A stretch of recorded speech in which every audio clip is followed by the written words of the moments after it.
Hoje eu queria falar com vocês sobre essas duas mulheres para exemplificar como a justiça brasileira não protege os bons e como ela é frouxa e leniente para punir os maus. À minha esquerda temos a Antônia Ione. A Antônia era uma cozinheira de um destacamento policial no interior do Ceará. A Antônia era uma mulher honesta, corajosa, mãe de 2 filhos e admirada na comunidade. A Antônia foi morta em outubro, a tiros enquanto dormia na casa dela, com a filha dela presente, por 3 integrantes da facção criminosa Comando Vermelho, que atualmente domina a maior parte do estado do Ceará. Aqui do outro lado temos a Luciane Barbosa. A Luciane Barbosa, por outro lado, é conhecida como a Dama do Tráfico. Ela é casada com a principal liderança do Comando Vermelho no Amazonas.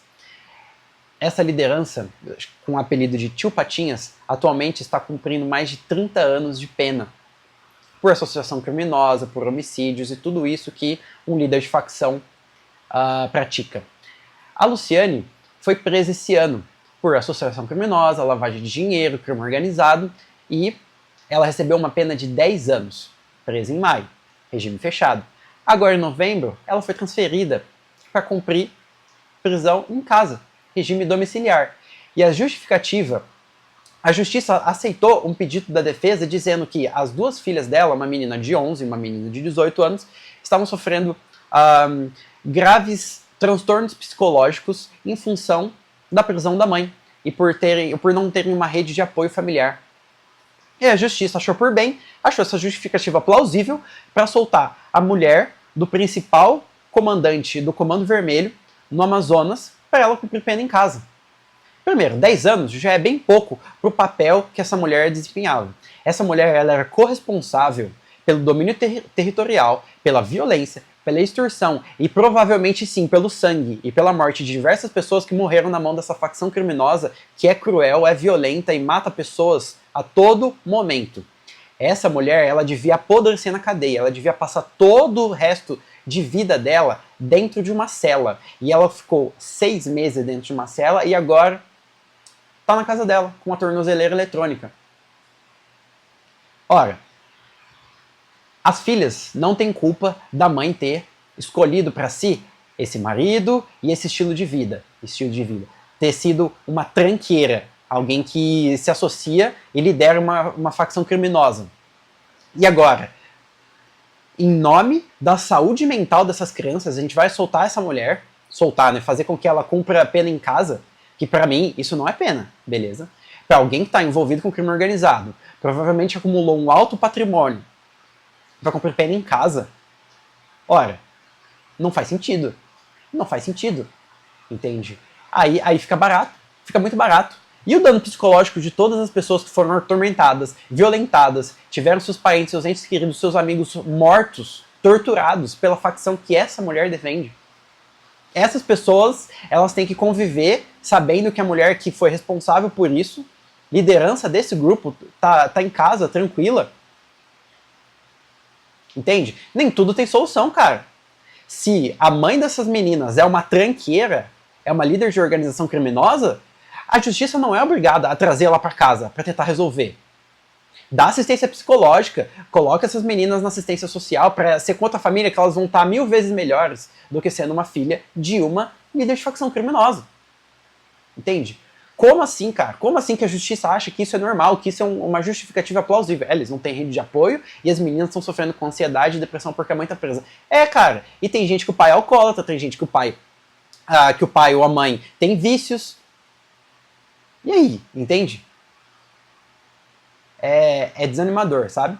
É desanimador. E essa situação, ela acontece porque o sistema judiciário brasileiro não funciona, tá? Na maior parte das vezes ele não funciona. Ou ele tem brechas muito graves. Isso inclui as leis, os promotores, os juízes, governos estaduais e governos federais.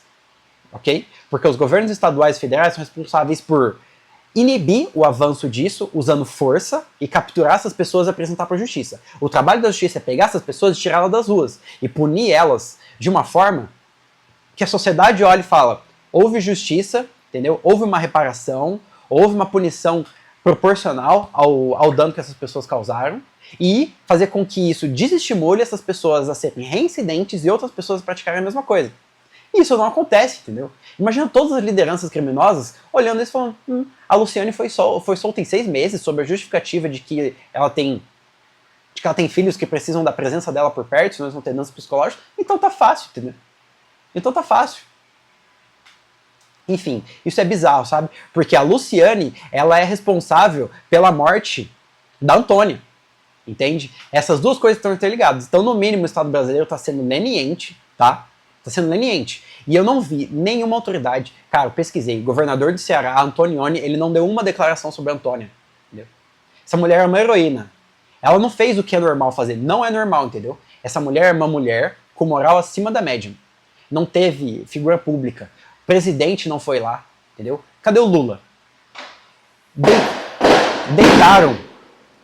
Deitaram 80 vagabundos lá no Rio de Janeiro e o Lula já se preocupou. Não, a gente tem que ir lá ver o que aconteceu. Homens carregando fuzil, fugindo de uma operação policial, entendeu? A maior parte deles identificados, sim, envolvidos com crime organizado. E a Antônia? A Antônia não merece atenção. Quem merece atenção é a Luciane, né? Que, inclusive, conseguiu entrar no Ministério da Justiça em audiência com o ONG. Flávio Dino, que hoje é ministro do STF, enquanto era ministro da Justiça do governo Lula, recebeu a Luciane. Eu sei quem entra na minha casa. E eles não sabem que tem uma esposa de líder do Comando Vermelho entrando no Ministério da Justiça. O lugar que organiza a segurança do Brasil. Eles não sabem. Não recolheram ali a CNH. O documento dela na porta quando ela entrou. E ninguém viu que ela respondia a processos de quem que ela era casada para entrar no Ministério da Justiça e dar a opinião dela sobre como estão as condições nas penitenciárias.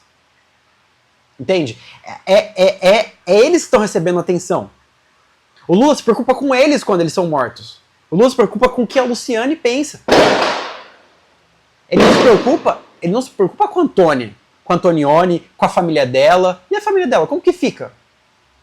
Eles estão preocupados com ela, estão preocupados com esses. Então, sim, é uma inversão total. É uma merda, entendeu? É uma merda. No próximo vídeo eu vou falar sobre o PL antifacção, que é uma tentativa de diminuir esse problema. Mas, enfim. A única figura pública que eu ouvi falar sobre o caso da Antônia foi o pré-candidato à presidência do ano que vem do partido Missão, Renan Santos. O Renan Santos, ele é aqui de São Paulo, ele ficou sabendo, ele providenciou uma homenagem para Antônia, foi até lá, sabe? E fizeram lá uma placa, um monumento simbólico em nome dela, e se preocupou, sim, em ouvir a comunidade, ouvir as histórias, ouvir saber quem que ela era, sabe? Enquanto isso, o governador do Ceará que tá vendo o estado dele sendo tomado por facções criminosas. Você tem um exemplo dele, não faz nenhuma menção a Antônia. O Lula se preocupa com 80 vagabundos abatidos no Rio de Janeiro, mas essa aqui, uma mulher trabalhadora, uma cozinheira, mãe de 2 filhos, morta de noite, não tem nenhuma nota. Isso não é todo dia, gente. Não é todo dia que uma pessoa é morta por se recusar a ser cúmplice. Conheci a Antônia e ela tem um exemplo de história ligado à coragem da Antônia. Você vê que a história de coragem dela antecede o que ela fez. Conta pra gente. Quando eu era bem pequenininha, eu tinha 14 dias de nascido, né? Aconteceu, eu não consigo falar sem chorar. Aconteceu um incêndio na minha casa e aí ela foi a única que teve coragem, né, de entrar dentro do fogo. Não consigo. Conta. Não sei.